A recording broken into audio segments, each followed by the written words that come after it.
ఏమైందన్నా జయరాం రెడ్డి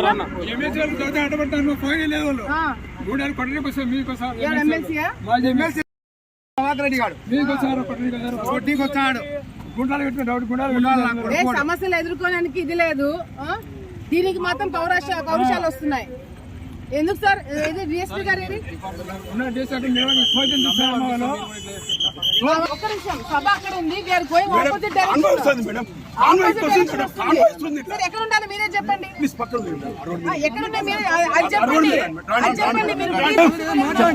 పర్మిషన్ లేదు.